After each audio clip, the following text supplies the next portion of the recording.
Inside the Robert J. Collins Arena for another edition of Brookdale basketball here on Brookdale Television. Tim Catalfamo alongside Brian Goudsworth. Today we have a doubleheader matchup between the Brookdale men and the Brookdale women squaring off against the Cumberland County Dukes. Now the women come in here winning 5 of their last 6 games, while the women on the Brookdale side have won 5 straight. But Brian, 2 players in particular that you're going to have to keep an eye on both sides of the floor are Colleen Brannigan for Brookdale and Sidani Dawkins on the other side for Cumberland. Yeah, well, Brannigan, the key player for Brookdale. So often it has been Chakasha Andrews this season, but we went with Brannigan because she's coming off an injury and had a really big impact in Brookdale's last game. Joined Andrews in double figures, had 11 points, made 3 3-pointers early in that game, so definitely a good choice there for Brookdale. And then on the other side for Cumberland, Sidani Dawkins was a big factor the last time these teams met back in December. Nearly had a double-double, had 16 points and 8 rebounds. So they're going to have to watch the freshman out of Bridgeton, New Jersey. This is a Cumberland team, Tim, that's playing really good basketball. They got off to a dreadful start this season, but they played their best ball here to close out the season. So again, Brookdale and Cumberland getting ready to square off in just a matter of moments. Brookdale, as I mentioned in the opening, has won 4 straight games, not 5, while Cumberland has won 5 of the last 6. However, the last game that Cumberland played against Middlesex on the 4th of February, they lost 72-66 to Middlesex. We mentioned Sidani Dawkins in that opening. She had 29 points in that game, 6 rebounds. Lynn Brown had 15 points, and Destiny Esquilin also had 14 points. For Brookdale, as I said, they've come on here on a hot streak. They beat the last time they were out on the floor against Manor College last Tuesday, 42-41. And while Colleen Brannigan had 11 points, Chakasha Andrews led the team with 20. Cumberland is being coached by their 6th season by James Bonney over on the Cumberland sideline, while Brookdale under the coaching helm of Rich Brunson in his 1st season. Our officials this afternoon, Nate Santana, Teresa Connor, and Joseph Renty. Brookdale in their home white uniforms going left to right, and Cumberland going right to left in their away blue and yellow. Hermione Bankel controls the tip for Brookdale, and we are underway. Looks like Cumberland already starting to spread out their defense on this first possession. Saved out of bounds there by Lynn Brown, and it'll go back to Cumberland. So Brookdale not able to get anything going on their first offensive possession in this game. And one thing that you notice looking at the Jersey Blues starting lineup, Brianna Moore is out there to start this game. We haven't seen her in quite some time, but she's someone who can score the basketball as well for Brookdale. This is Sidani Dawkins inside, and Dawkins in the paint gets it to go off the back rim and in, and Cumberland has an early 2-0 lead.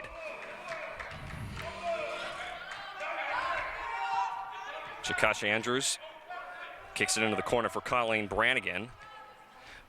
Andrews now will fire up a 3, no good, and the rebound pulled down by Dawkins. Dawkins now up to a Destiny Esquilin. Dawkins had her pass stolen away by Chakasha Andrews. Brookdale doesn't really have numbers. Andrews takes it to the hole, pulls up, and knocks it down, and we're tied at 2. Andrews was able to maneuver right around Sarah Mezzio pretty easily for that mid-range jumper. Dawkins finds Bradillo, and Bradillo couldn't gank the shot, but she grabbed her own rebound. Lynn Brown now inside with the floater, and she hits it. And Tim, you talked a little bit about the last game against Manor College, and that was an interesting one for Brookdale, and that they held on for a 1-point win, but they were held scoreless in the final 8 minutes of that game. It was certainly an interesting game, something we don't really see too often, as Colleen Brannigan banks a 3 off of the glass. And Brookdale retakes the lead 5-4. Now up ahead, Sarah Mezzio, and Mezzio knocks down the 3, so Cumberland now goes back up by 2, 7-5. It was a good job of defeating the press that Brookdale had in the backcourt, but the one pass to the open Mezzio for the 3-pointer. Andrews, a long 3, this time off the mark. Brannigan there underneath, flips it over to Brianna Moore, who pulls up for a short jumper. Back iron, no good. Hermione Bankel got the rebound, but she took too many steps in the process. Hermione Bankel had a nice game the last time as well against Manor, chipping in on the offensive glass. Brookdale looks like they're in a 2-3 zone at this point. Mezio with another three. This time it's short, and Brannigan pulls down the rebound.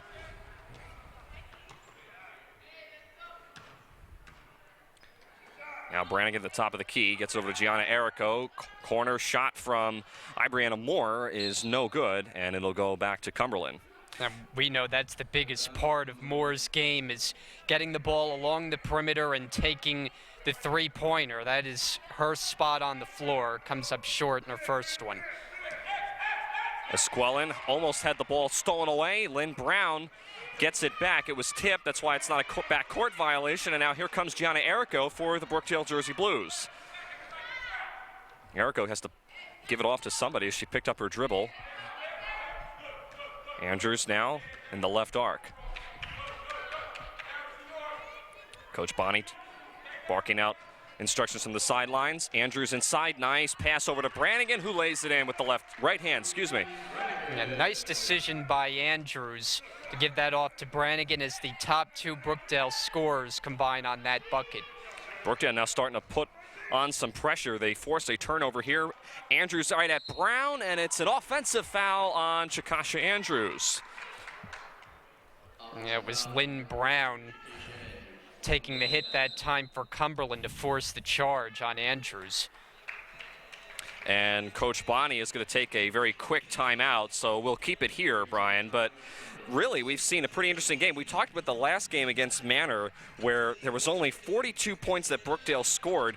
Pretty surprising for this team, being that they come in here averaging well over 60 points a game. But Cumberland has struggled as of bit shooting the ball in the last couple of games. But again, pretty nice start for the Brookdale Jersey Blues. Yeah, it has. A tie score to start. They made the three there with Brannigan. She kind of picked up where she left off with the first quarter in the last game when she made those three-pointers early in that game. So early start here after a few days off. But this is a team they cannot take lightly. They may look at the record and see 9-16 and think this will be a pretty easy game. But as I mentioned, the Dukes playing really good basketball of late. They've won 5 of the last 6. And the last time these two teams matched up in early December, Brookdale won by 5. Dawkins inside, count the basket and the foul for Sadani Dawkins. Dawkins got positioned down low amongst 3 Brookdale defenders right there in the paint, but Dawkins still creates the and one opportunity. Dawkins shooting 89% from the foul line. Misses it, though. Gianna Errico not able to bring down the rebound. Brown now in the corner double-teamed. Back out to Dawkins, and Cumberland resets. Brown hands off to Esquelin, and Esquelin threw it away to Bradillo as Bradillo couldn't handle it.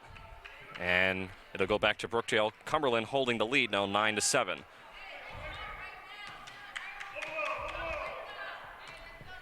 They've only had 2 fouls in this game, and both of them have been on Brookdale. Cumberland has yet to commit a personal. Brannigan for 3, got it. Brannigan has really had that stroke working. That time off the pass from Errico from down low, and Brannigan nothing but net from the outside. Andrews may have gotten away with a hand-checking call on Esquelin. Here comes Brookdale after the interception.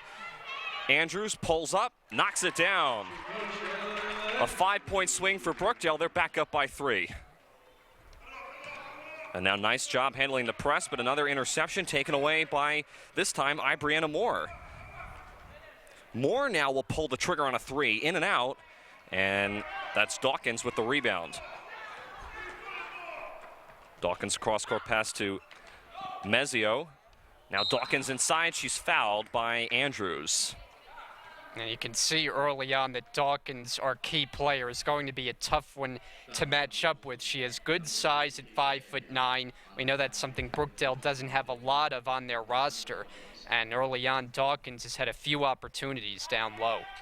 She averages under 13 points a game, and as I said earlier, she had 29 points against Middlesex, which was the last time that Cumberland played, even in a losing battle. Dawkins knocks down the first foul shot, and looks like we will see the first substitutions of the game for Brookdale as Ibriana Moore and Chakasha Andrews, who's got 2 personal fouls, go out of the game for Rachel Rouse and Michelle Montefinis. New play in her game, Janika Echeverra, who checked in for Giselle Bradillo for the Dukes. Dawkins knocks them both down. It's a 1-point game.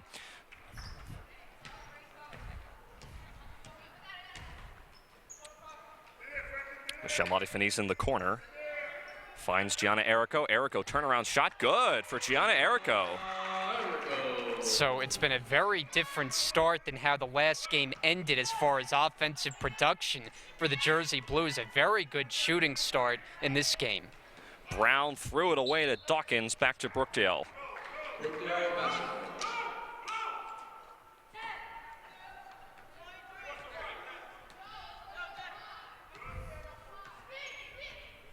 And for Brookdale, again, they're looking to try to finish out the season strong, including this game today. They only have 3 remaining on the regular season schedule, as Hermione Bankel's no good with the drive to the basket with the left hand.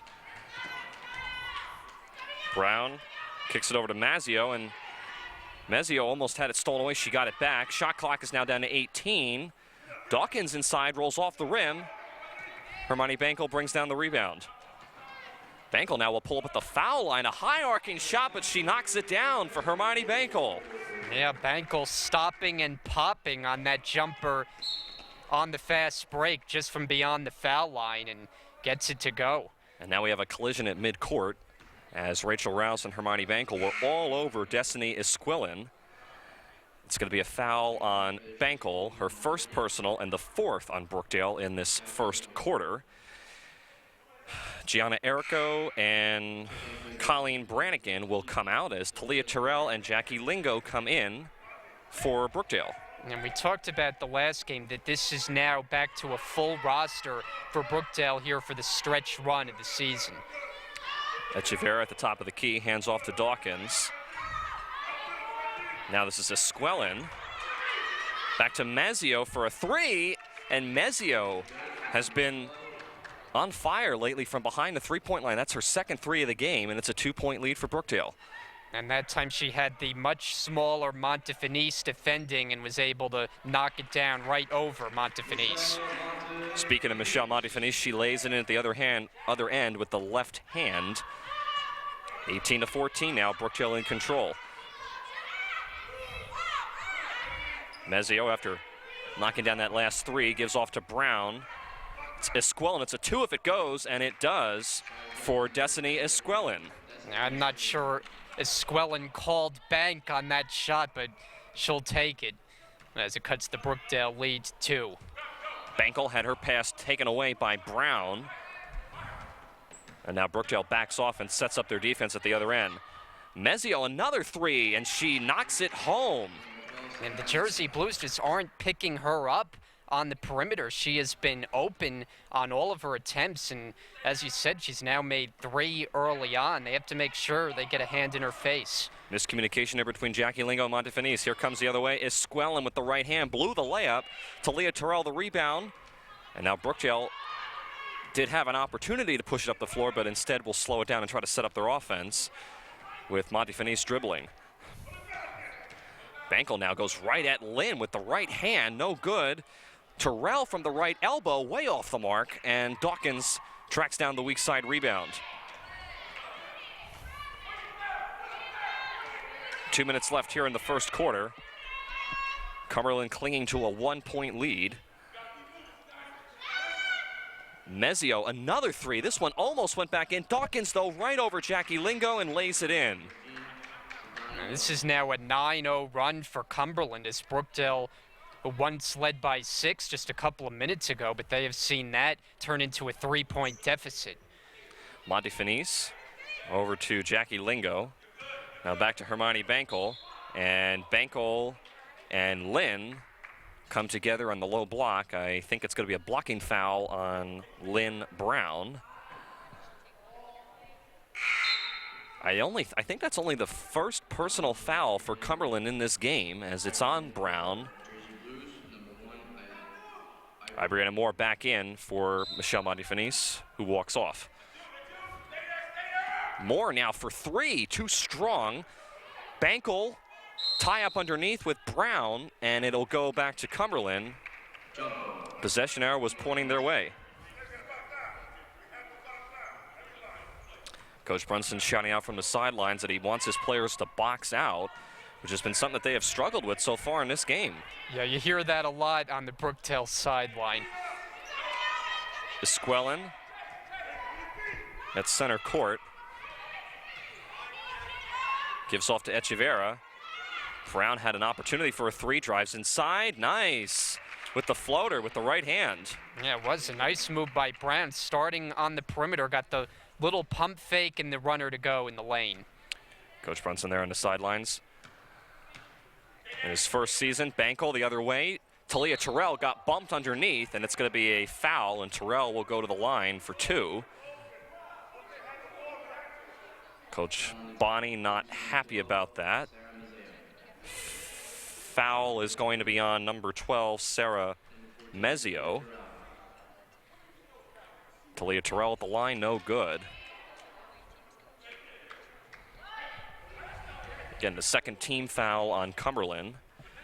Terrell, second attempt is no good. Front rim on that one.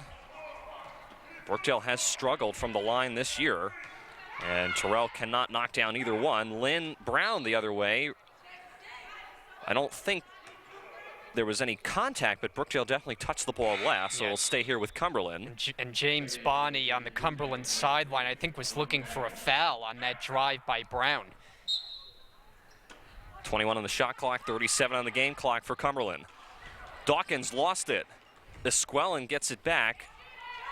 But again, Cumberland is looking at the shot clock, which is now at 15. Echeverra at the top of the key. Lynn Brown at the left elbow. No good. Rebound to Talia Terrell. Shot clock turned off. Brookdale can hold for the final shot here in the first quarter. Moore inside to Jackie Lingo, who lost it. Dawkins scoops it up. Now here come the Dukes the other way. And Colleen Brannigan picks up a foul in the backcourt. And I think that's actually going to send Cumberland the line here, as Brookdale now is in the double bonus. So Sidani Dawkins will go to the foul line. I mentioned she's shooting just under 90% from the line this year, so any miss will be a rarity for Dawkins. The 5'9" freshman from Bridgeton, New Jersey. Can put Cumberland up by 7, which will be their largest lead of the game if she can hit this foul shot. And remember, Brookdale led 18-12 with about 5 minutes left in this quarter, so it's a 12-0 run for the Dukes. Brookdale now with 3 with 2. Brannigan a quick 3. It's an air ball out of bounds, and that'll end the first quarter with Cumberland up 24-18 on the Brookdale Jersey Blues. Back to the Collins Arena. Stay with us here on Brookdale TV. Which quite a number of students have done and have become extremely successful. We have the other option, the AA degree, which is a transfer degree, which I encourage students to participate in. It enables them to transfer to a 4-year art school or college or university to further their studies in the more conceptual part of graphic design. I got an internship through Dan Schroll, my professor. I got it at the end of this past semester, and it was redesigning the layout of the brochure for a group out of St. Barnabas Hospital called the Institute for Prevention.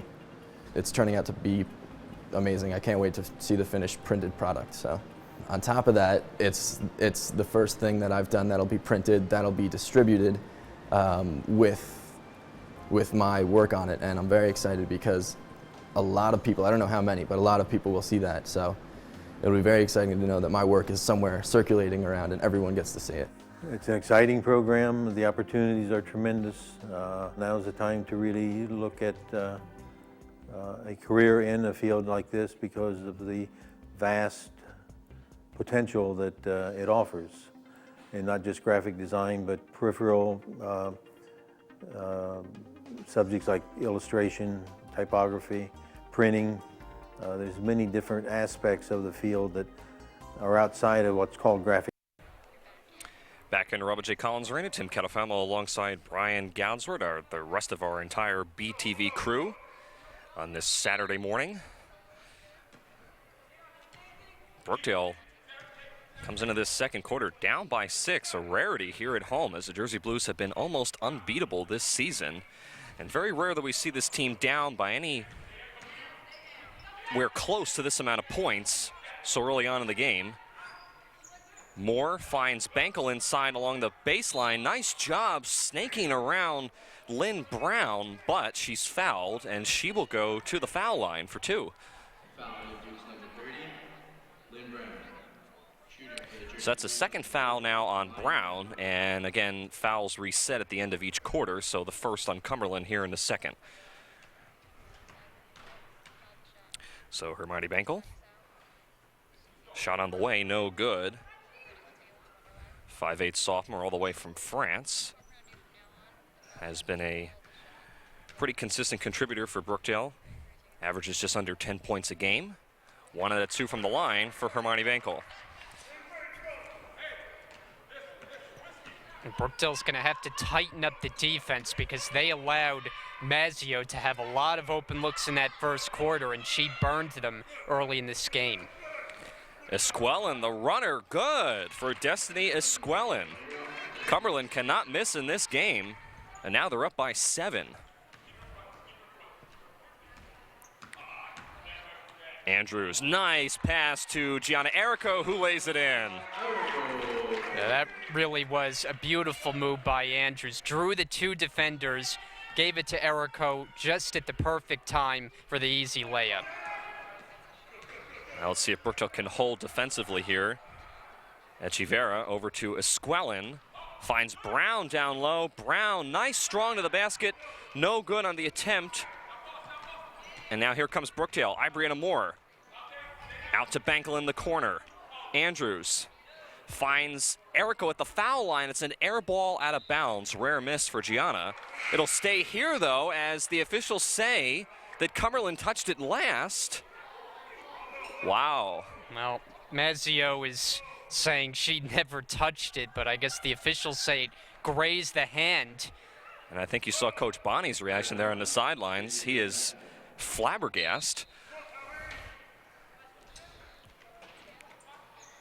Andrews now for 3, got it.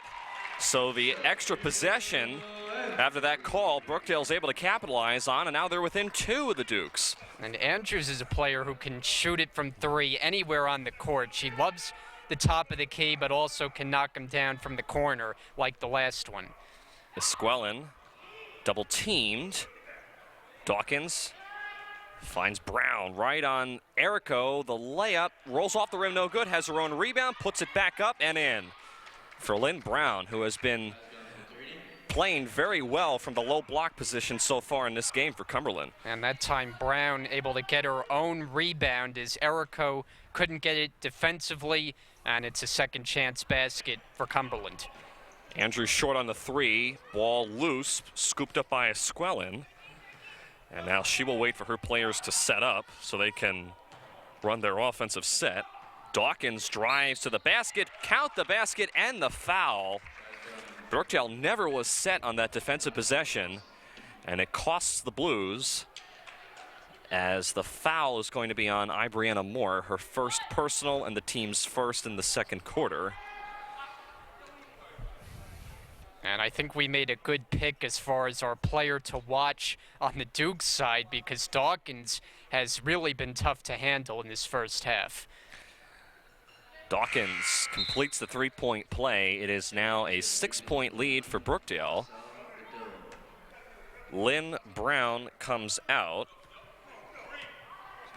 And looking to see who checked in, number 21, Giselle Berdillo for the Dukes. Errico with the left elbow. Back to Andrews with 14 to shoot. Andrews, tough shot, rolls in. Yeah, there was a lot of traffic there on that drive by Andrews, but the nice little hesitation move and gets the leaner. Echeverria finds Mezio in the corner. She has been phenomenal from behind the three-point line this afternoon. Knocks down another three now, 34-26, Cumberland with the lead. Brookdale tries to answer back. Errico with the floater with the right hand, no good. Brannigan is fouled though underneath after getting good position on Echeverria. And Colleen will go to the foul line. So take a look at Nate Santana, one of our officials tonight. Nate Santana, Teresa Connor, and Joseph Renty on the floor making the calls.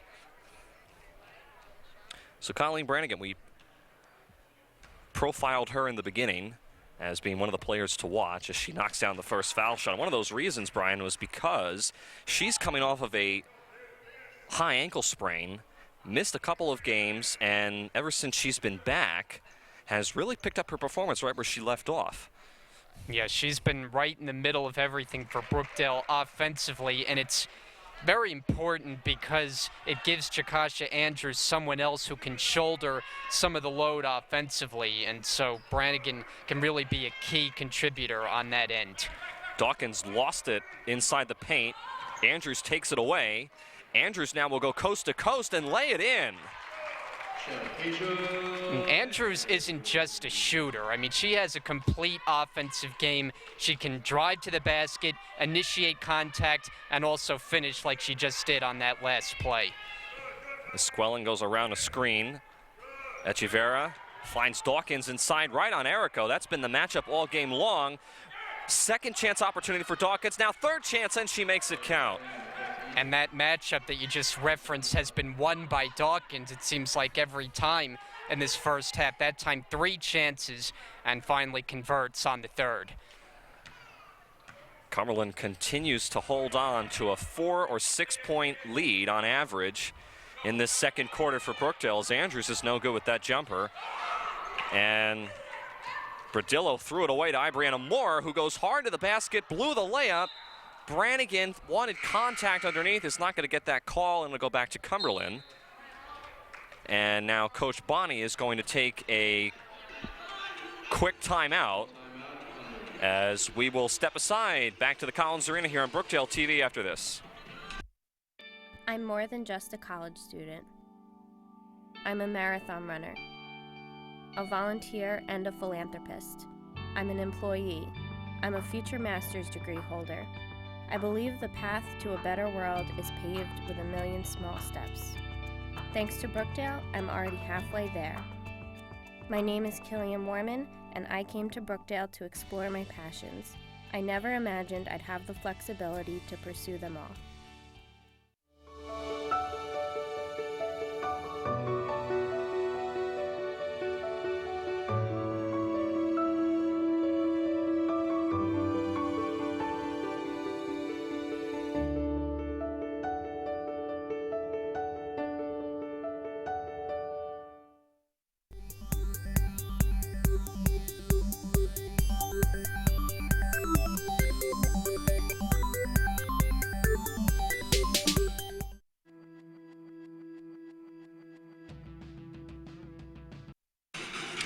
Back here in the Collins Arena, 5:33 remaining here in the second quarter. Tim Calafamo alongside Brian Goudsward on this special day in the Collins Arena for Brookdale as they are honoring their 2017 Hall of Fame class. That ceremony will be coming up when this game is finished as Dawkins travels with the ball inside. We'll have that ceremony for you as the 2017 class was inducted last night and will be honored in between games. Again, it's a doubleheader this afternoon between the Brookdale women and men's team taking on Cumberland. And we'll have you covered for all of that coming up a little bit later on. Brannigan, a quick three. Andrews, now Lingo, the rebound. Rouse has also checked into the game for Brookdale. Andrews, another three. Off the rim, no good. Fight underneath, and possession arrow will keep it here with Brookdale. Nice job by Hermione Bankel fighting for it underneath. And officials now conferring. And now they're actually going to give the ball to Cumberland. What? The possession arrow is pointing Brookdale's way. Coach Brunson has the same expression on his face that I do. I believe the officials never switched the possession arrow from last time. Coach Brunson's demanding an explanation. All right, well, we'll have to check on that one. That was definitely a strange call. Possession arrow was pointing Brookdale's way, but Cumberland gets the ball back. Mezio a three where she's been almost on, where she has been on fire from behind the three-point line. That three is no good, and now a traveling call on Cumberland gives the ball back to Brookdale. Yeah, and for Mezio, it's not really anything new because she takes just over 9 attempts from three-point range. Now, normally her percentage isn't as good as it's been tonight, or today, I should say, when she shoots just 30%, but she is a three-point shooter for the Dukes. Brannigan goes baseline, reverse layup. Oh, in and out for Colleen Brannigan. Did everything but make the basket on that drive. And now a foul as Dawkins and Andrews come together at the top of the key. I think that's going to be number 3 on Andrews, and it is. Chikasha Andrews has run into some foul trouble. Remember, she picked up 2 quick personals in the first quarter. And now, you mentioned, Brian, she's going to have to come out of the game with 3. It's the second team foul on Brookdale, and Ibriana Moore comes in to fill her spot on defense. And I don't know that we'll see Andrews for the rest of this first half with those 3 personals, only 4 minutes to go. Brookdale's going to need some of their other players to step up to the plate. Dawkins, nice feed inside, lays it in. We've seen a lot of that, not so much shooting-wise from Cumberland, but a lot of baskets right underneath the basket. Off the glass. Hermione Bankel wide open for a long jumper, in and out. And Esquelin, the rebound. How about Esquelin sporting the 00 number on the back of her jersey? Mezio cannot miss from behind the three-point line. It is now a double-digit lead for Brookdale, and a turnover here on the inbounds play. What was the turnover? Checking for the Jersey Blues, number 20, Gianna. I did not see what happened. Jackie Lingo comes out for Gianna Errico. Another turnover there for Brookdale, and now a traveling call on Esquelin. So it doesn't really matter, but I'm not sure what happened on that inbounds play, Brian. I was looking down. And the only thing I can think of is that the inbounder was on the end line, which would make it an illegal inbounds pass. Brannigan along the baseline, threw it away to Esquelin. Not even close to her intended target of Hermione Bankel. Dawkins had the ball poked away. Brannigan picks it up. Excuse me, this is Hermione Bankel, rather. Nice move inside, can't get the basket to go down, but she is fouled. And for Mezio, I think that's going to be her second personal. We'll see. Coach Bonnie not happy about the call. It's the second foul indeed on Mezio. And Brookdale would like to see her get in foul trouble because of how much she has hurt the Jersey Blues with her ability to shoot the 3. And Brookdale has not done themselves any favors at the foul line. They have missed a few so far. And Hermione Bankel coming into this game only shooting 54% from the line. Misses them both. 41-30.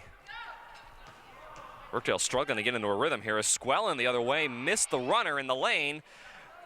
Ibriana Moore fell down after Dawkins was on her back, no call. And now here comes Brookdale. Rouse open for a 3. No, still loose. Esquelin comes away with it. Hermione Bankel got hit in the stomach. She's still down on the other end. And now we have a whistle as Hermione Bankel is still down. And I think she just got hit in the stomach going for that loose ball. She's going to get up on her own power and walk off. And most likely she'll be on the sidelines for a few minutes. Checking in for the Jersey Blues, number 14. Coming in for her will be Talia Terrell. Terrell.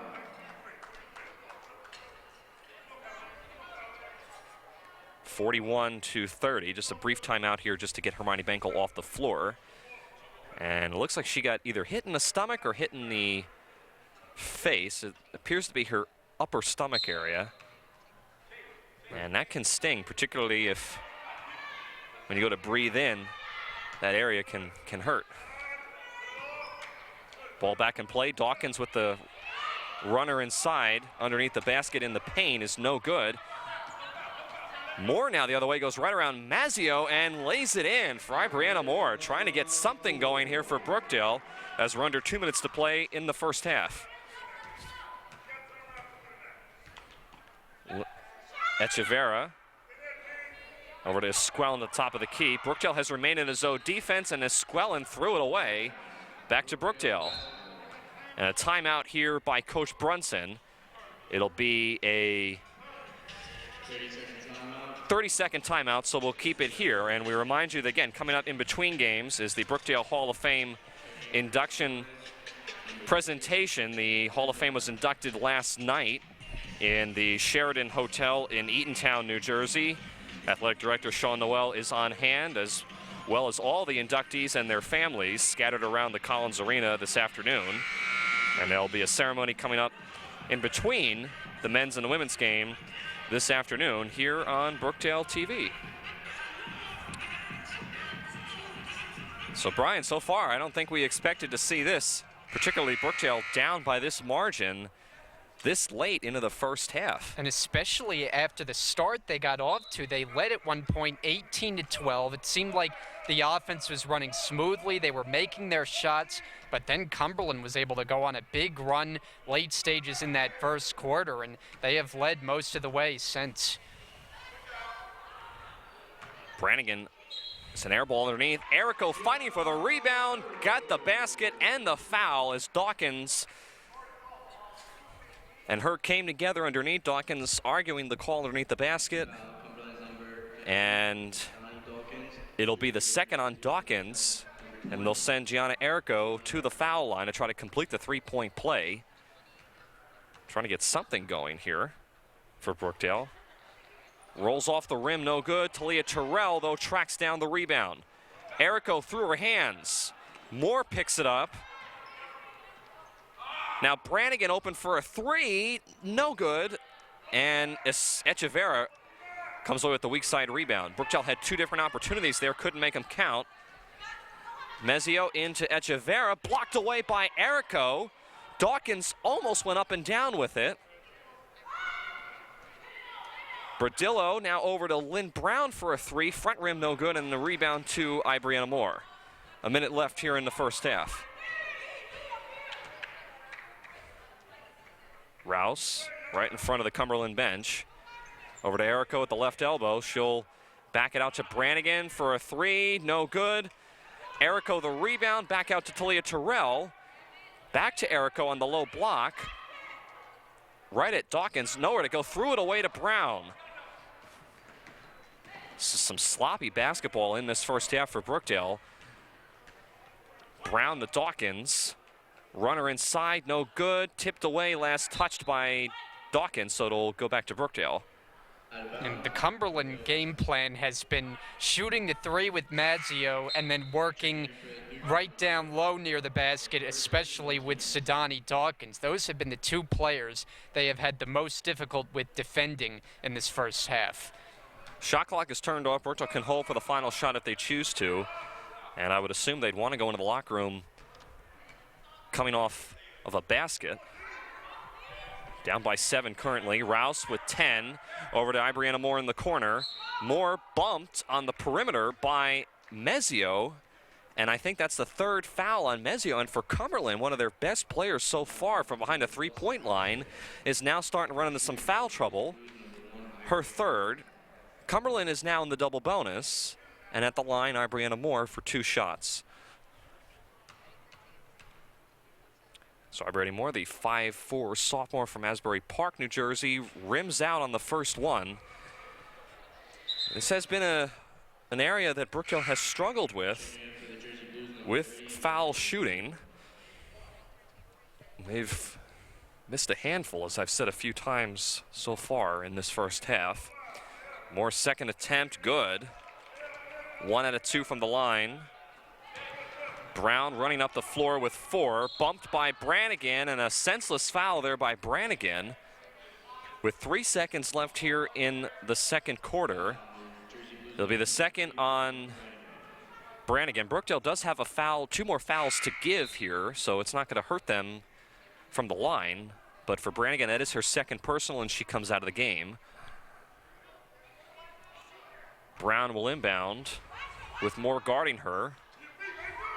Looking, finds Mezio, who chucks it up, and that'll end the first half with Brookdale down 41-35 going into the locker room. Head coach Coach Brunson, I assume, is not very happy with the performance. A couple of missed foul shots and some sloppy play on offense contributes to a 6-point deficit at halftime. But Brian, this, I've said a couple times, this is really a shock for this team. Yeah, you know, they got off to a good start, but then things kind of unraveled there. Started to get some momentum down the stretch there in that first half, but they're definitely going to have to tighten up the defense. On pace to giving up over 80 points in this first in the game, I should say. That's obviously too big of a number, and Brookdale will have to make some adjustments coming out in the second half. Keep in mind, in the last game that Brookdale played against Manor College, the final score was 42-41. Cumberland has already gained 41 points in this first half, while Brookdale has 35. So we'll definitely go over that point margin of the last game, but certainly Brookdale has a lot of work to do going in to the locker room. So we will step aside and take a break here on halftime. Tim Catafamo alongside Brian Goudsword. Again, 41-35 is the score. Cumberland in the lead. We'll take a break and come back live here from the Collins Arena on Brookdale Television. Hi, my name is Tom Ciappa, and I am in the political science department here at Brookdale Community College. I have been here for 15 years now. I have a PhD in political science from Colorado State University, and from Colorado State, I found my way here to Brookdale in the fall of 1999. I teach courses in a number of different areas, including American government, international relations, comparative politics, and environmental politics. Here at Brookdale, we try to cover a wide range of subject matters and topics for the students to study. And why should you study political science? You should study political science because it matters, and you matter. And when you learn about government and politics and how things work, what you also learn is that you have power, that you begin to understand that you can influence not only your own life, but other people's lives by getting involved. So what we try to do here at Brookdale is to present students not only with the basic academic and scholastic and theoretical ideas about politics, but we also place a very, very heavy emphasis on students actually getting involved in the political process, whether it be writing letters to elected officials, whether it be attending town hall meetings at local councils, whether it be learning more about issues in specific countries around the world and why there is conflict in those kind of issues. We try to get the students deeply involved in the process so that not only can they make sense of it, but also that they can take that information with them beyond the walls of Brookdale as they go about their daily lives. One of the cool things about political science is that the storyline is always changing. As I like to say to my students, I can't write a better script than the one that goes on every day within human life. The characters, how best to put it, concerns, the personalities, the environments, it's all like one grand Hollywood movie, except it plays out in real life. Some of the people that we study, some of the policies that we look at, some of the laws that we dissect, sometimes make you scratch your head and say, oh my goodness, is this something straight out of a movie? Sometimes in politics, you really do have the reality that sometimes turns into the fiction, and sometimes the fiction that turns into the reality. So in terms of why should you study political science, why should you come to Brookdale?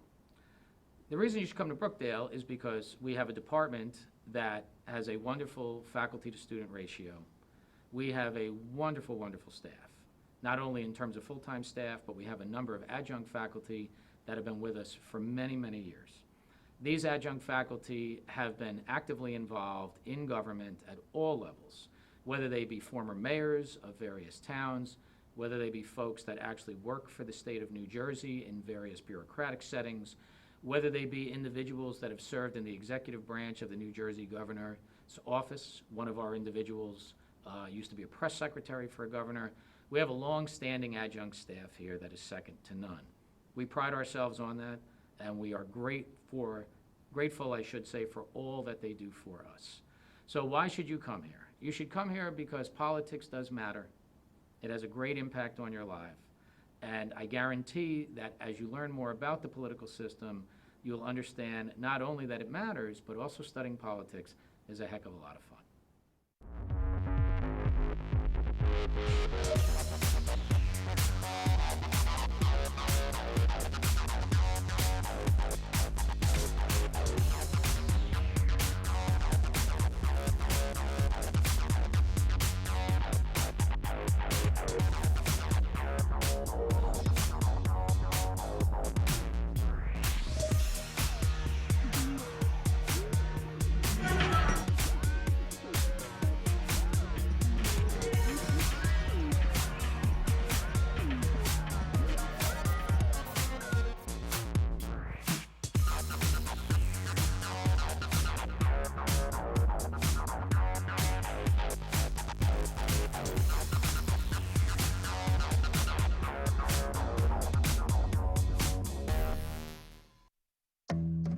Minds can achieve anything. We make sure they get to college. Federal student aid provides more than $150 billion in grants, loans, and work-study funds to make college possible for anyone with the mind to get there. Because if given the chance, minds will do great things. Federal Student Aid, proud sponsor of the American Mind. Learn more about money for college at studentaid.gov. Hi, I'm Michelle Zuppi, Brookdale faculty and department chair of the Culinary Education Center of Monmouth County.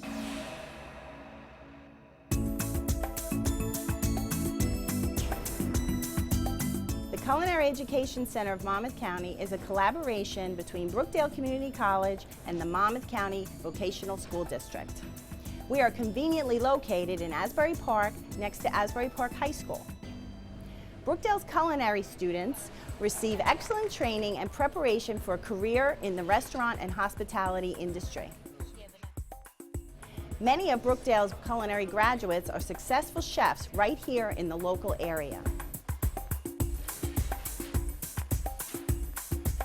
Brookdale offers 3 different programs in the culinary arts: a 2-year associate's degree, a 1-year culinary certificate, and a 1-year pastry certificate. The Culinary Education Center's bakery is open to the public during the day from September through June. The public can enjoy the Culinary Education Center's restaurants' reasonably priced lunches Monday through Friday between 11:30 and 12:30, and 4-course dinners Monday through Thursday, 5:15 until 6:15. Reservations are required for dinner or for any large groups.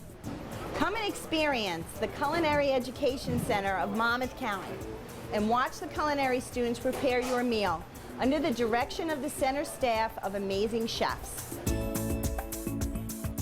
For more information, call us at 732-988-3299 or visit our website at www.brookdalecc.edu/culinary-arts.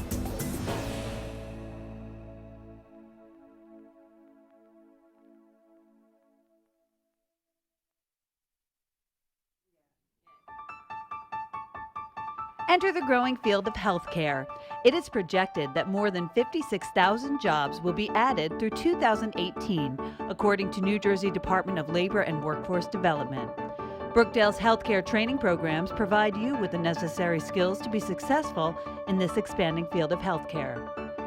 Our Certified Nurse Aide program, or commonly referred to as CNA, is a New Jersey Department of Health and Senior Services approved program. You will be trained for employment in a nursing home, assisted living, or long-term care facility. Through lecture, lab practice, and skills testing, students learn physical and psychosocial care skills, along with ethical concepts. Upon completion of the program, students are prepared to sit for certification. Students who become CNAs usually become successful with a lifetime of caring and with a lot of personal satisfaction. If they decide to stay in healthcare, whether they continue their education or not, they will have a fundamental base of nursing skills to carry them into whatever career they choose in the future. This program, along with the Certified Home Health Aide and Patient Care Technician, are approved as prerequisites for the AAS in nursing at Brookdale. For information, call 732-224-2813 or go to brookdalecc.edu/healthcare-training. Early registration is strongly encouraged as most healthcare programs have limited enrollment.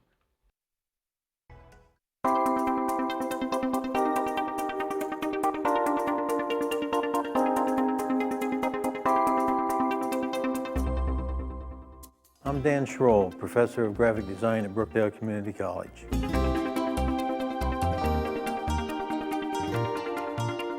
Graphic design, I use the example sometimes for students. So I may be sitting at a table and I'll pick up a small sugar packet and explain that a graphic designer does that. And from that small packet, anything up to a huge billboard. It's a visual communication tool. We're all involved in it. We all are guided by it. It's a huge field. There are many, many different options a student can have and go into and feed from as long as they start with the basic fundamentals of the graphic design profession, which we offer here at Brookdale Community College. Hi, my name is Colin Caney, and I'm a graphic design student at Brookdale Community College. Everything that was available for us, the computers, the programs, everything were amazing. I mean, it made it so much easier because everything was just right there for us to use, and it made everything that we did a lot easier. Hi, my name is Gabriela Sheps. I'm a current student at Brookdale, and I'm taking classes on the graphic design program. I have a background in graphic design back in South America. I was going to school and I was looking for, returning to school, and this was a convenient school for me, pretty close to my house, and they have a program that I can do it.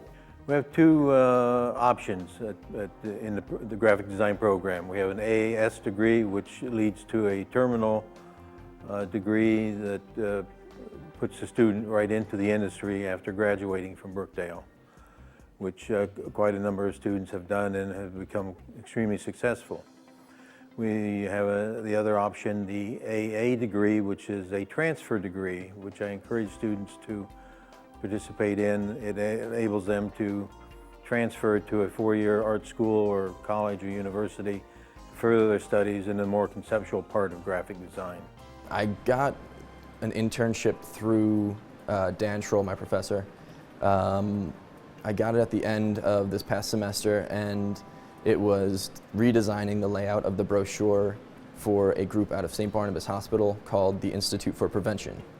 It's turning out to be amazing. I can't wait to see the finished printed product. So, on top of that, it's the first thing that I've done that'll be printed, that'll be distributed with my work on it, and I'm very excited because a lot of people, I don't know how many, but a lot of people will see that. So it'll be very exciting to know that my work is somewhere circulating around and everyone gets to see it. It's an exciting program. The opportunities are tremendous. Now is the time to really look at a career in a field like this because of the vast potential that it offers. And not just graphic design, but peripheral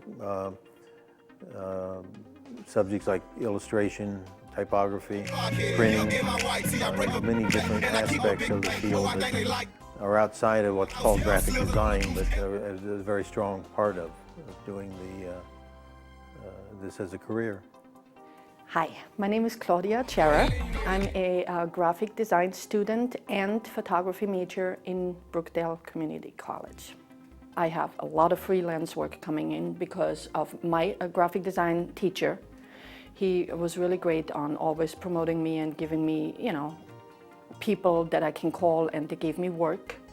And for me, in a sense, it's great that I changed my whole career into the graphic design department, because if you really have a passion for it, you always have work. You always have work. There's a great program. Come and see it. You have to believe in your possibilities, you know, and you will love it here. You will really like it here. So come on in. Students make the program. The students really go far beyond their the normal workload and contribute outside of class and really make the program what it is, a very strong program. I think we give a very strong fundamental background, kind of nuts and bolts foundation, and they do a really good job.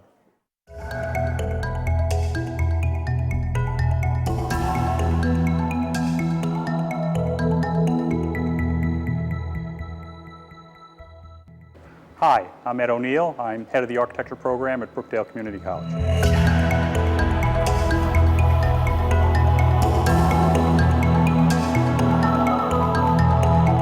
The architecture program at Brookdale Community College is a 2-year program, and what we do is prepare you for transfer to a 5-year program, which is at the baccalaureate level. Hi, my name is Anthony Scalise, and I was an architecture student at Brookdale Community College. My name is Pete Kozelski, and I was an architecture student at Brookdale Community College. What was actually great about Brookdale for me is that I actually met my now business partner, Pete. We did meet at Brookdale. We were both students here. We developed a friendship, which was great. You know, we kind of helped each other in school through. Inside the Robert J. Collins Arena, getting ready to start the second half. Cumberland up 41-35. Tim Kefem alongside Brian Goudsworth. Chakasha Andrews comes right out of the locker room and puts an exclamation point to start this third quarter. 41-38 now. Brookdale trying to get back in this game. Cumberland has averaged about a 6-point lead for the majority of the first half. We'll see if they can keep that average going. Lynn Brown underneath, right on Erico, blocked away, but a foul underneath, and we'll see who they get the personal on, as it will send Sadani Dawkins to the foul line again. The foul is on Colleen Brannigan. That's her third foul. So that's big for Brookdale because Andrews has 3 personals. She had to sit for the final at least 4 minutes of that first half, and now Brannigan, team's second leading scorer, also in foul trouble now with 3. So Dawkins not able to make the first attempt from the line. Cumberland comes in here as a team, only shooting 54% from the charity stripe this season, and 0 for 2. Brookdale had trouble in the first half from the line, possibly Cumberland having the same to start this third quarter. Brannigan right in front of her own bench. Now Erico at the right elbow. Moore top of the key 3, no good. Bankel, the second chance opportunity for Brannigan, and she drains it. Yeah, nice job on the second chance. Bankel tracking it down, able to find Brannigan for the 3, and also good to note, Tim, that Bankel good to go after taking that hit to the stomach in the first half. Yeah, remember Bankel had that hit to the stomach, upper chest area, and walked off in a lot of pain. She appears to be okay as she was fighting for a loose ball. Now shot clock starting to wind down here for Cumberland, down the 3. And a traveling call there before the shot clock expires on Esquelin. Into the game for Cumberland. For Bradillo comes Echeverra. And Brookdale starts out this game on a 6-0 run to tie it at 41, 90 seconds in. You know, 3 apiece for Andrews and Brannigan to start this third quarter. Erico had her pass taken away by Dawkins. Now up ahead to Mazzio, who almost traveled. Echeverra cross court to Brown, goes at the basket, it's good. And Brown with the nice pump fake on the pass, even though there was no one in the direction that she faked it to. It still worked, though, for Brown that time on the drive to the rim. Now Brookdale trying to bounce back. Bankel, the reverse layup doesn't go. Erico fighting for the second chance rebound. Up and no good. All thought it was going to roll in off the glass.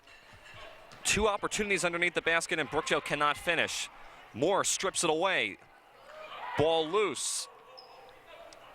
Echeverra comes up with it. Cumberland shot clock down to 15. Mezio open for a three.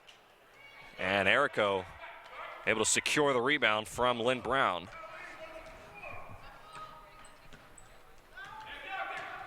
Andrews now a three of her own, and she hits it. And Brookdale has their first lead since the opening minutes of the first quarter, 44-43. And all the baskets coming in this second half. Brookdale's specialty from beyond the three-point arc. 2 for Andrews, and Brannigan with 1 as well. Echeverra over to Mezio, who again had all those threes in the first half. Shot clock down to 10. Cumberland spreading the floor. Down to 6. Down to 4. Dawkins with 3. Lost it, and it's picked up by Moore. Thought there was going to be a foul there on Mezio. No call. Now here comes Moore right at Brown with the layup. It's good. Yeah, and I think Cumberland stopped on that possession because they were anticipating the buzzer, thinking Brookdale would have to inbound underneath, but Moore was able to aggressively take it to the rim. And Mezio was lucky she didn't pick up her 4th personal when she was scrumming for the ball underneath with Ibrianna Moore. Layup there by Dawkins is good. And it's back to a 1-point game. Andrews now pulls the trigger on a 3. 2 for 2 for Chakasha Andrews in this third quarter from behind a 3-point line. And Brookdale now extends their lead to 4. Andrews working on yet another big performance. Had 20 points last game. That is now a below average game for Andrews, but having another big one here today. Dawkins right at Erico. Hit the side of the glass. And now here comes Hermione Bankel up the floor for Brookdale. Goes right at the basket, coast to coast. Hermione Bankel lays it in. And Coach Bonney is going to take a timeout as his team has not opened up the second half rather here in the third quarter very well at all. It will be a full timeout, so we will take a break here on Brookdale TV. Come back to the Collins Arena after this. For nearly 50 years, Brookdale graduates have been shattering expectations. They transfer to Georgetown and Columbia University. They work at NASA. By the way, Brian, you can go in there and defeat celebrity chefs. They prove again and again that a college is only as good as its success stories, and ours speak for themselves. This is Brookdale. This is college redefined. This is success reimagined. Back here in the Robert J. Collins Arena, 5:38 remaining here in the third quarter in this doubleheader matchup on a very special day for Brookdale. 2017 Hall of Fame class being inducted last night. Going to be honored in between games today. We'll have that coverage for you as Cumberland coming to the timeout, trying to get back in the swing of things, down by 6 after leading by 6 at halftime. Ball loose, a bunch of people on the floor trying to grab the ball. And this is Escuela now dribbling for Cumberland. Feed inside to Dawkins. Brown pump fakes, now pulls up for a jump shot. Escuela couldn't handle the rebound, but it was last touched by Hermione Bankel. In comes Giselle Badillo, number 21. In for number 5, Sean Noel's playing with us a little bit up here. You getting ready for the halftime ceremony, right? Or in between games? Yeah, yeah. In between games. Yeah. Recognize our Hall of Famers, so yeah, it'll be good. Be good. Hopefully the Jersey Blues can hang on here. Cumberland's playing tough. Bradillo with a nice layup inside, and Cumberland now back to within 4 of Brookdale, 51-47.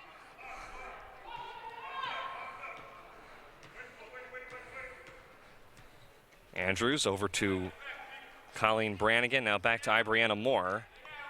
Erica, who's had a quiet game so far at the foul line, drives in on Dawkins and gets the layup to go for Gianna Erico. You know, this has been an impressive start to the second half after Brookdale trailed at halftime, but they came out and you could see the adjustments they made because it has been a big difference in their performance. Mezio, cross-court pass to Lynn Brown, and Brown, who has been one of the main scorers in this game, something that we did not expect. She only comes in here averaging 8 points, but by now has surpassed that and is keeping Cumberland alive in this third quarter. Brannigan, the baseline drive, good for Colleen Brannigan. Yeah, it's been Brown along with Dawkins for Cumberland. Both of them have had a big impact down near the basket when they've gotten touches in the post and have made Brookdale pay on a number of occasions. Mezio with 3 fouls, ball being worked around. Dawkins back out to Mezio for a 3, short. Terrell the rebound. Andrews now slows down for a second, now drives inside with a little bit of contact there from Brodillo, but is able to make the basket count, and now Brookdale up 57-49 as they continue to extend their lead. This is turning in quickly to a tale of 2 halves, Brian. Mezio, cross-court pass, now Dawkins inside, right on Erico, too strong. And Erico brings down another board. Now Andrews will pull the trigger on a 3, it's short. And we have a tie up underneath, and it'll go back to Cumberland. You know, one thing that Brookdale has been able to do, which is something they struggle with, is getting offensive rebounds. And they've had possessions where they've had 2 and 3 chances, which is something that normally they get outworked by a wide margin on the boards. But a good job so far in this game. Brown walking the ball up for Cumberland. Again, they have not come out in the third quarter as sharply as Coach Bonney was expecting. Almost thrown away there by Brown. Nice find underneath to Brodillo. She can't finish with the easy put up. And Brookdale pretty content to slowly come up the floor and work the full 30 seconds on this shot clock. Andrews around a screen, rolls out for Chikasha Andrews.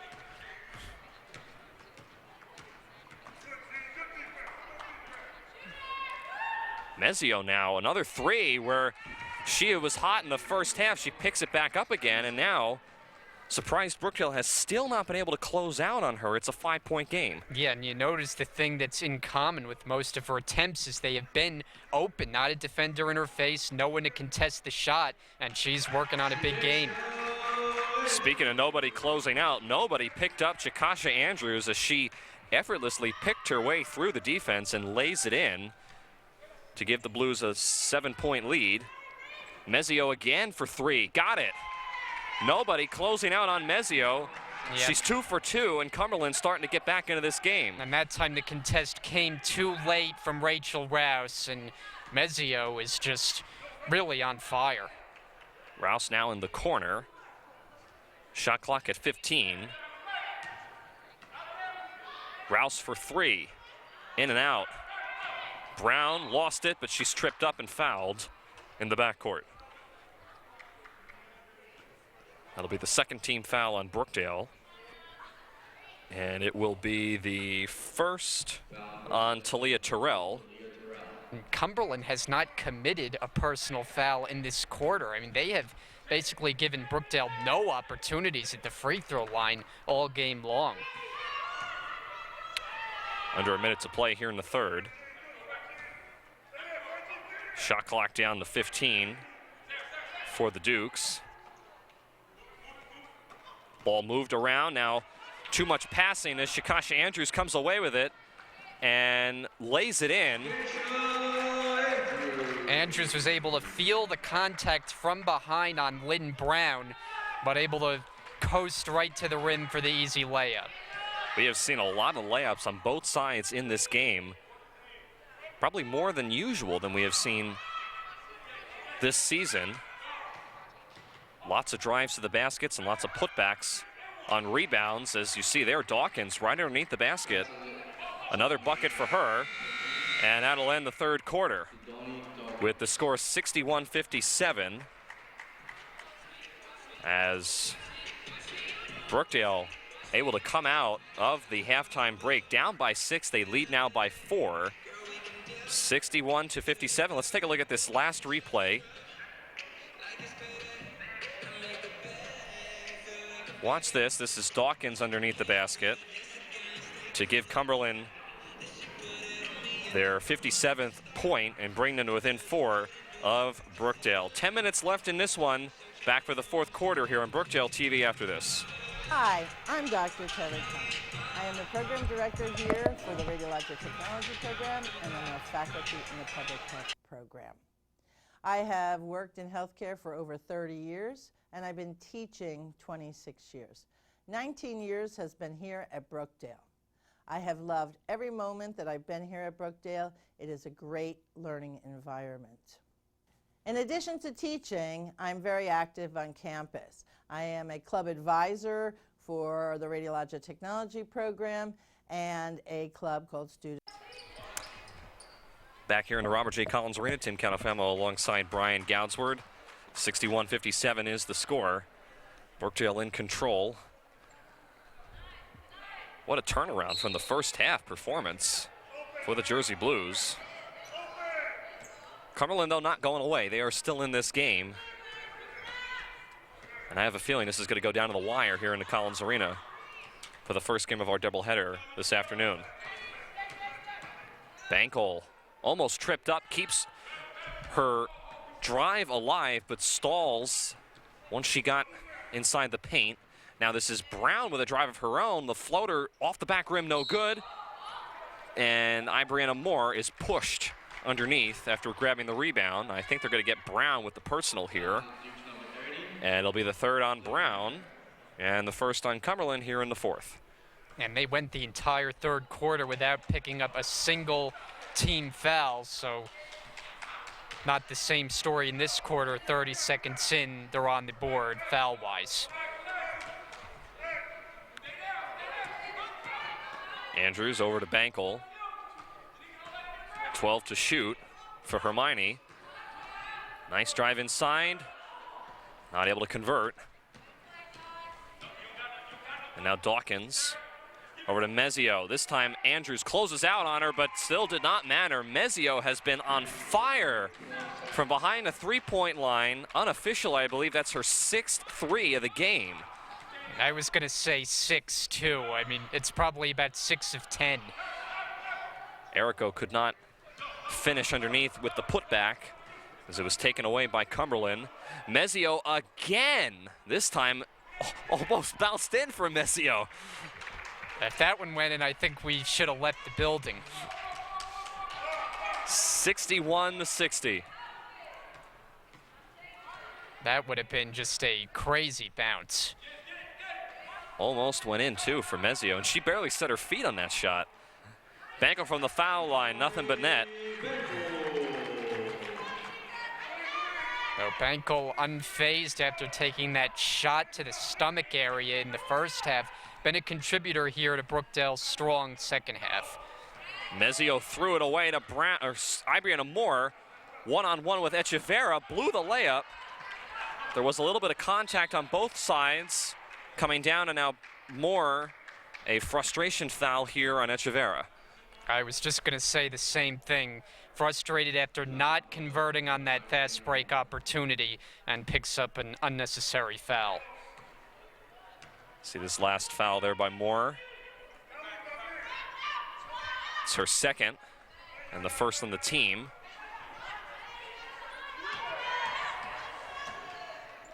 Brown, nice. Going around Gianna Errico. Cumberland again to within 1. Nobody back on defense, though. Brannigan, the reverse layup. Rolls off the rim. Bankel, rebound, put back up, no good, but she's fouled.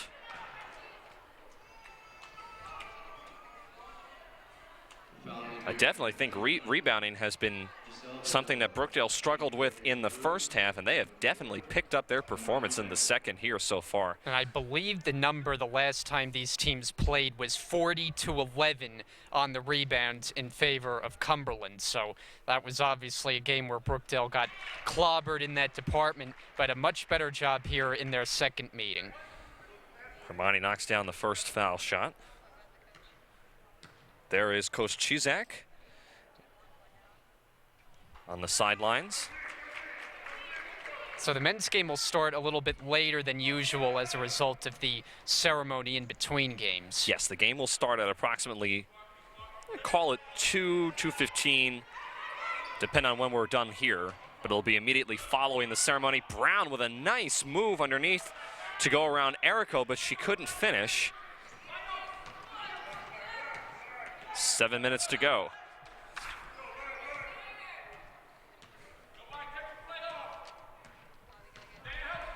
Andrews keeping it herself. Nice.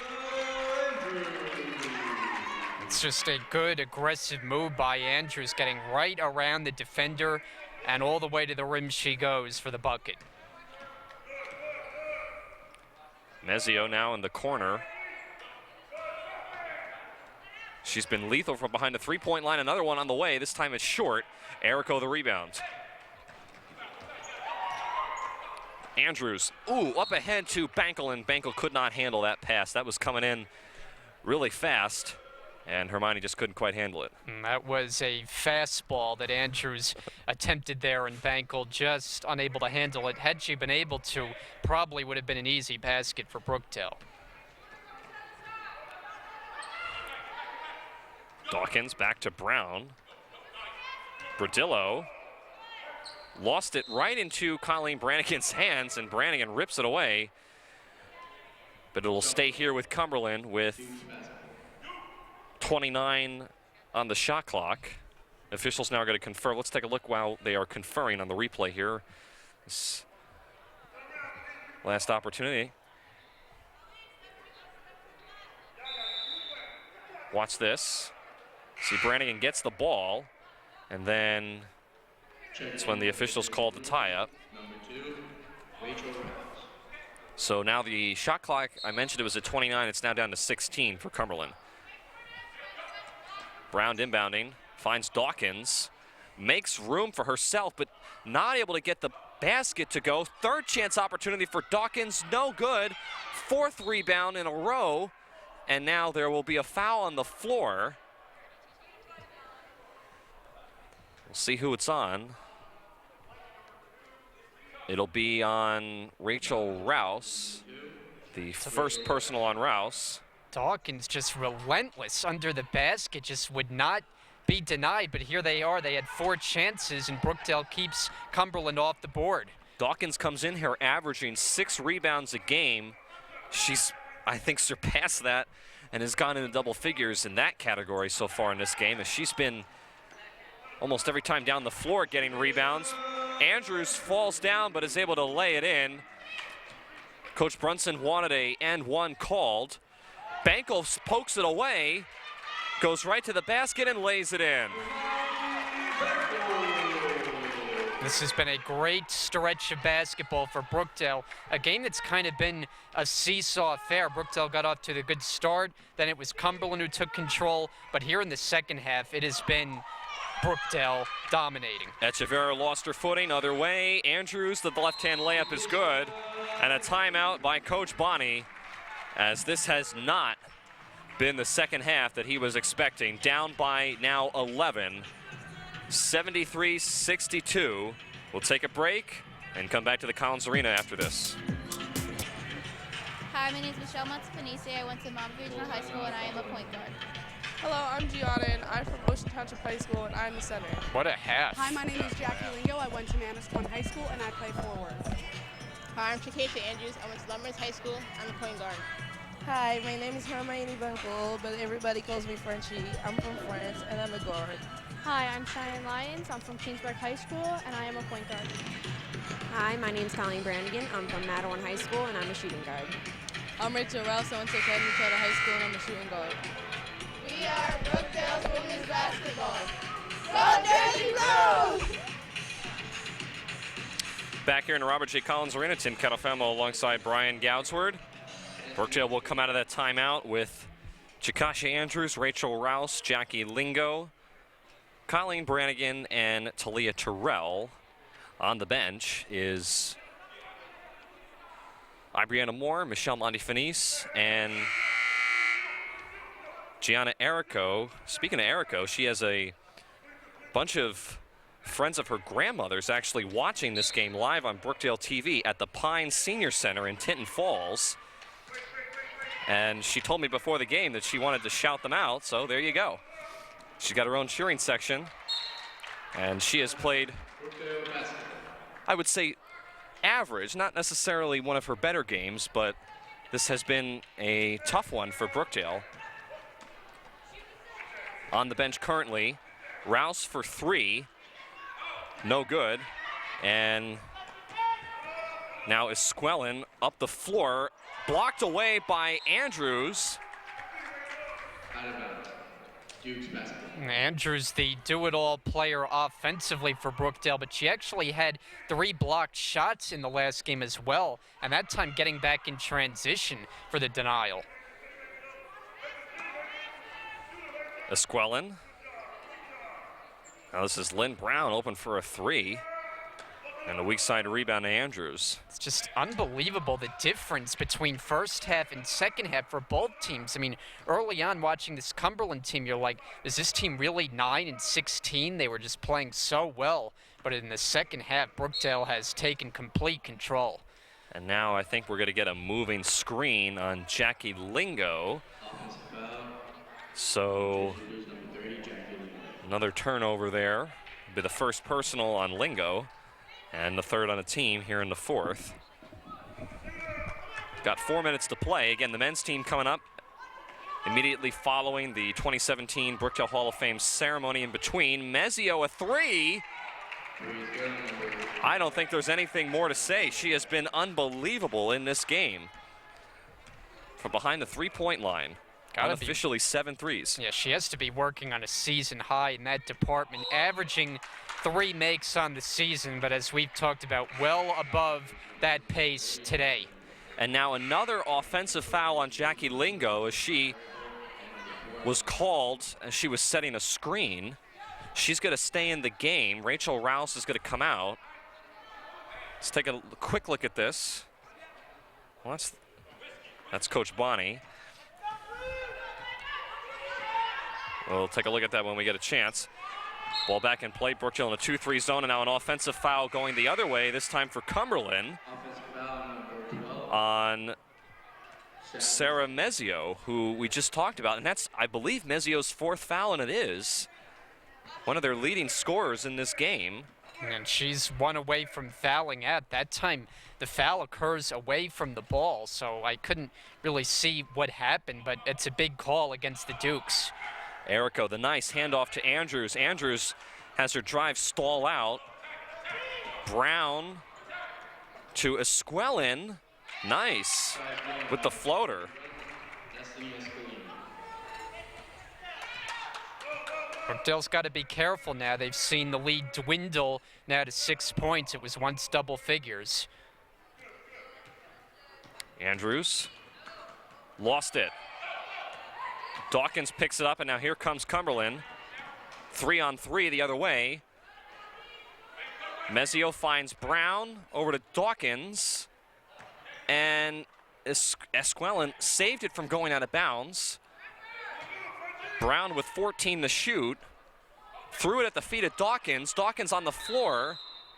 And now a jump ball, and it's going to go to Brookdale. Jump ball, Brookdale basketball. So under 3 minutes to play, Brookdale really just needs maybe a basket or two here, Brian, to kind of seal this game up. And now the officials are going to confer. We had a confusing call early in the first half where the possession arrow was pointing one way, and instead the other team got the ball, as you see the last play with Dawkins and Rouse on the floor. And Now the officials will change it again. The possession arrow is showing Brookdale ball, but the officials are going to give it back to Cumberland. I was just going to say, it's the second time we've seen that in this game. Rich Brunson has to be very upset as he's going to chat with the official. I mean, once for it to go against you, but twice when possession was favoring your team and they switched the call. It just seems pretty strange. Now it looks like we're going to get another conference. This is just bizarre. Yeah, this has not been handled really well. Either something is up with the scores table with the possession arrow, or there is a miscommunication with the officials. So again, here's another look at what the tie-up is for. It's not so much the tie-up that's in question, it's the possession arrow, but it's going to stay here with Cumberland. Esquelin, the jumper, is an air ball. Lynn Brown up and down. Now they're going to call an up and down call, and it'll go back to Brookdale. And Coach Brunson will take a quick timeout as it's going to be a full timeout just to try to reset things. 73-67 is the score. We'll take it with him as you see this last play by Brown going up and down, and the official there pointing in the background. But this has been a confusing game in a sense that we have seen this call twice now on the floor. And either way, Brookdale still holds I'm more than just a college 7-point lead. I'm a marathon runner, a volunteer, and a philanthropist. I'm an employee. I'm a future master's degree holder. I believe the path to a better world is paved with a million small steps. Thanks to Brookdale, I'm already halfway there. My name is Killian Mormon, and I came to Brookdale to explore my passions. I never imagined I'd have the flexibility to pursue them all. Back here in the Robert J. Collins Arena, Tim Catalfamo alongside Brian Goudsward. 6-point deficit as you see some of the people that are awaiting here in the red shirt. That's Coach Bo Scanapico, who just recently notched 1,000 wins as women's softball head coach. Sean Noel was there in the blue shirt. Bunch of other people on hand for the ceremony coming up at the end of this game. And I would say it'd certainly be a sweeter ceremony if Brookdale can get a W here. They have the 6-point lead. Andrews had it poked away. Now the ball is loose in the backcourt. Bunch of bodies going for it. Oh my gosh. That was something who else. has the ball? We don't even know who has the ball. No signal yet. I guess it's going to be Blues ball. Watch this. You don't see this very often. This is like in a basketball. fumble in football. Look at that. My gosh, look at 1, 2, 3, 4, 5 different players. Wow. It is. It's like a fumble in football. Yeah. It's a great comparison. Now the shot clock did not reset. I don't know if Brookdale realizes it's down to 3, down to 2. Andrews, a prayer, no good, and that's a shot clock violation. And Cumberland thinks they can advance the ball, but the officials have blown it dead. They have to inbound back on the other side. Wow. Well, things have gotten a little bit interesting of late. Yeah.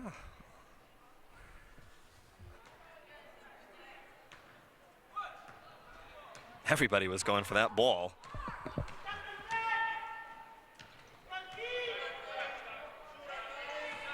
So Cumberland desperately needs a bucket here as they're starting to run at a time. Esquelin, the 2, good from the corner. It's a 4-point game. Yeah, Brookdale can't go into the mode they were in last game where they just were invisible offensively. Still have to put more points on the board. Plenty of time left for the Dukes.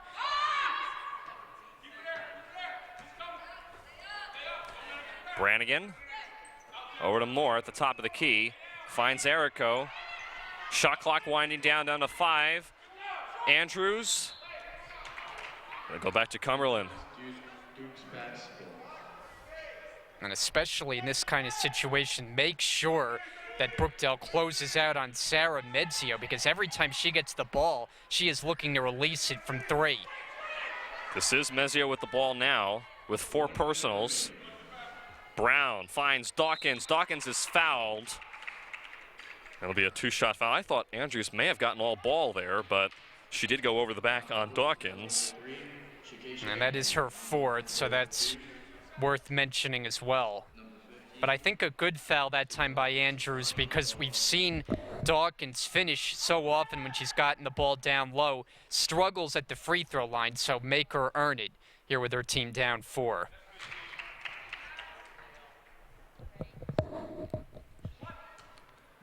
It's the last foul there. As you see clearly, Andrews actually got the head of Dawkins. Second foul shot on the way. Too strong. Errico the rebound. Now does Cumberland foul here, and do they just play defense? They're down by 3, and there's the answer as Echeverra commits the foul in the backcourt. And Coach Brunson will take a quick timeout. To be a full timeout, so we'll take a break. 73-70, under a minute left to play in the Collins Arena. Back on Brookdale TV after this. Planning a large-scale event or conference?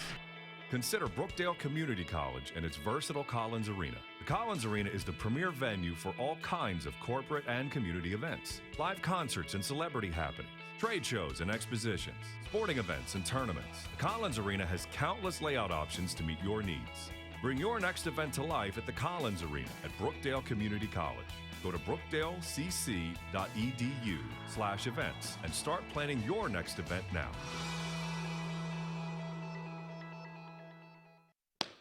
When I was divorced, I needed to rediscover who I was. I had no career or college degree. My divorce attorney was so supportive. Working with her helped me realize I have what it takes for a career in law. I joined the paralegal program at Brookdale, and I got a great base to build a career on. Now I'm working as a paralegal at Ansel, Grimm & Aaron, and I love it. I'm Michelle Mulcairn, and I went to Brookdale for a new start.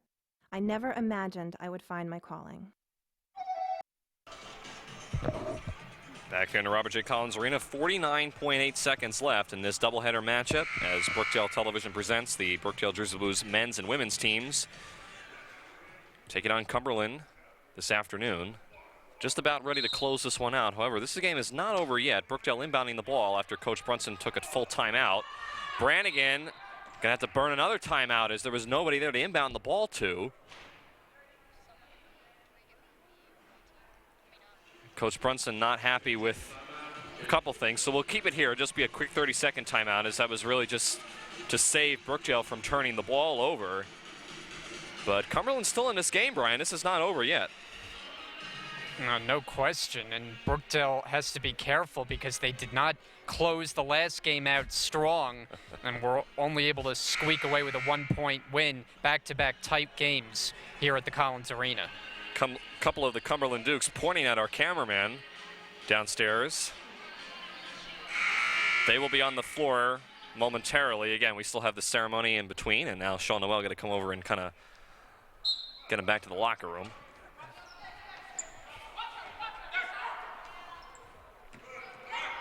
So Brookdale finally able to inbound the ball. This is with Andrews.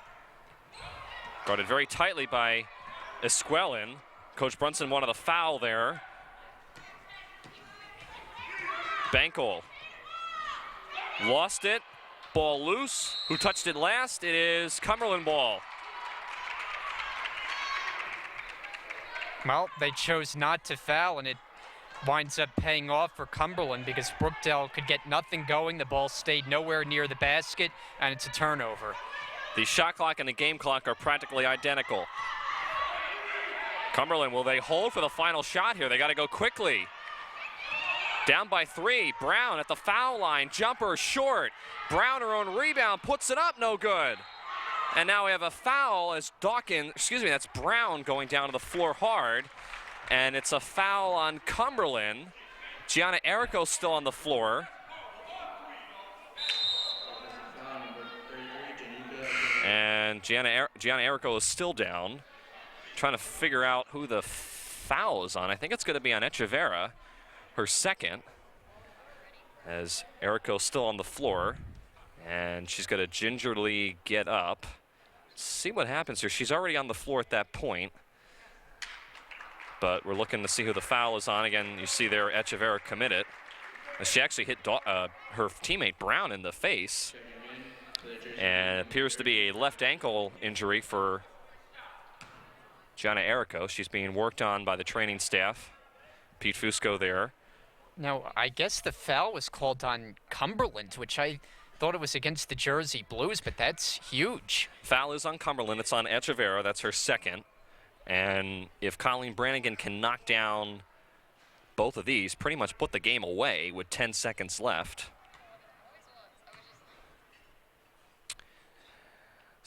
First one up for Brannigan rather is good. She'll get one more. What Brookdale does not want to do, being that they are in a double bonus, is commit a foul when Cumberland gets the ball back and extend this game in any way.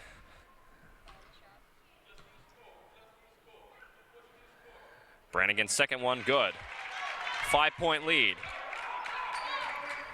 Brown running up the floor with 5. Echeverra lost it. Excuse me, that was Esquelin rather on the floor. And now Brookdale can pretty much put this game away with just an inbounds pass, assuming Cumberland will probably foul here. Lingo inbounds to Andrews. Andrews up ahead to Moore. And Moore put it up at the last second, but it did not go in. It doesn't matter. Brookdale escapes with a win, 75-70 in really a tale of two halves, Brian. This was pretty interesting to say the least. You see Gianna Errico still being worked on the sidelines. But a tale of two halves really is the story. Again, Cumberland led by 6 at halftime, 41-35. But Brookdale came out in the second half, not only out-rebounding Cumberland, but really ran the table and ran the entire floor. People like Jakasha Andrews and even Hermione Bankel chipping in. Colleen Brannigan also had a nice game. But overall, just a complete turnaround from what we saw in the first half. It was. They completely flipped this script in the second half because they were struggling at one point in this first half. Looked like this was going to be a tough game against a Cumberland team that had came in playing well. They proved to be up for the challenge, and they played very well in the first half. But credit Brookdale for making the necessary adjustments coming out in the second half, playing much better, and playing another close game back-to-back that they come out on top in. So again, Brookdale wins by a final score of 75-70. The men's team is coming up next, but before we do that, we're going to send it down court to Sean Noel, who's taking over the PA duties for the ceremony for the 2017 Hall of Fame. We'll take a break before that and then send it down to them. You're watching Brookdale Television live from the Collins Arena. Hi, I'm Laura McCullough, and I'm an Associate Professor of English in the Humanities Institute here at Brookdale Community College. I'm also a writer. I'm a poet and an editor. I have a number of books out, and I work my butt off writing and teaching. Some of the things that we teach in the creative writing program here are a mixed genre creative writing class. It's an introductory class. We teach poetry, fiction, creative nonfiction, and screenwriting. There are 2 reasons to take classes in creative writing. Joe was the first individual in Brookdale history. If you want to be a writer, we can help you figure out an educational and career path to do what you love and what you're talented at. But the other reason is because creative writing is about tapping into your imagination. It's about finding the creative person inside of yourself, and you don't have to be a writer to take 36 and 11, in which he averaged 18.5 points per game and 6 assists. He was a first-team all-conference and all-region player in 1975 and was named team captain in 1976. Ladies and gentlemen, John McDermott.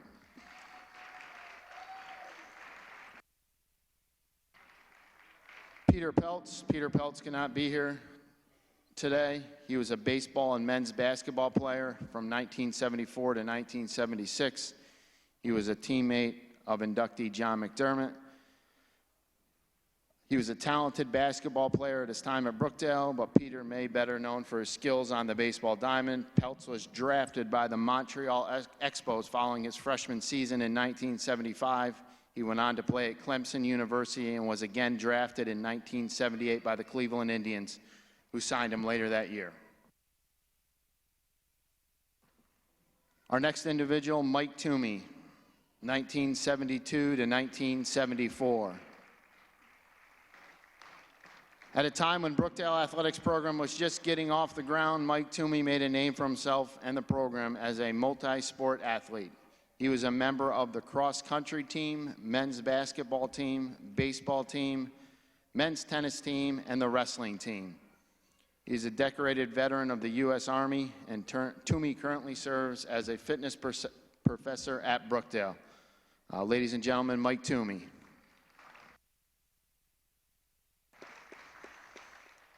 Jessica Williams, softball 2003 and 2005. Jessica Williams played softball in 2003 and 2005 while sitting out her 2004 season due to shoulder surgery. Williams was a two-time first-team All-American and first-team All-Garden State Conference. Williams was named MVP of the region tournament in 2005 and led the nation in RBIs with 73. Williams has served as an assistant coach for Brookdale, and she also played on the women's basketball team while she was here in Brookdale. So, ladies and gentlemen, Jessica Williams.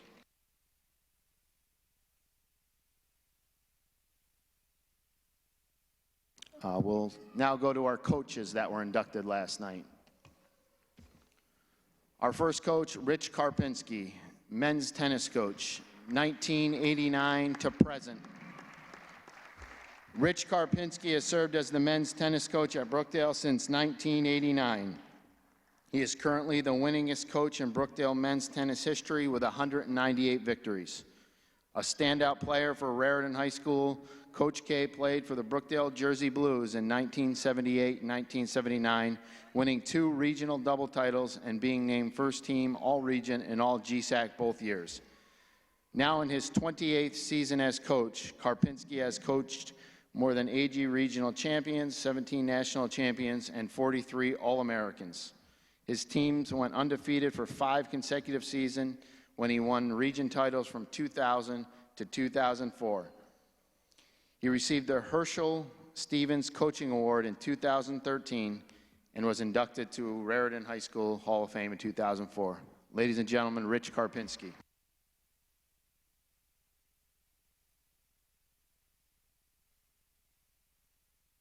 Our second coach, Kevin Hayter. He was the men's and women's tennis coach from 1972 to 1979. Unfortunately, Kevin has passed away, but his son Michael is here in his honor. Kevin was the head coach of both the men's and women's tennis programs at Brookdale, where he also served as a literature professor for more than 30 years. He was born in Australia. Hayter lived for many years in Monmouth Beach. A Fulbright scholar, a beloved lecturer in the classroom, Hayter was equally successful on the tennis court. At the time he coached, he had won more matches than any other community college tennis court. Ladies and gentlemen, Kevin's son, Michael Hayter.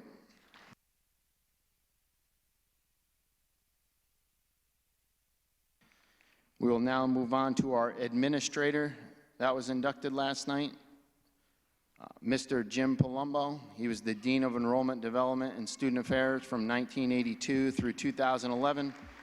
Unfortunately, Jim passed away in May of 2016. We welcome his wife, Debbie, and his family here in his honor.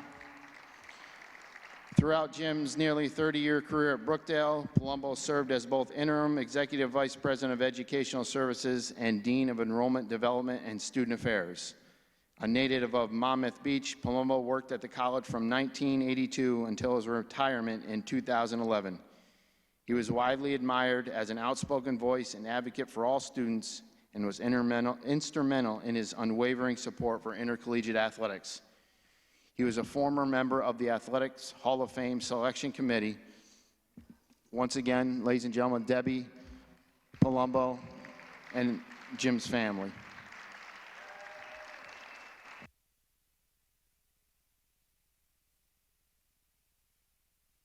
And last but not least, our team that was inducted this year, the 2005 softball team.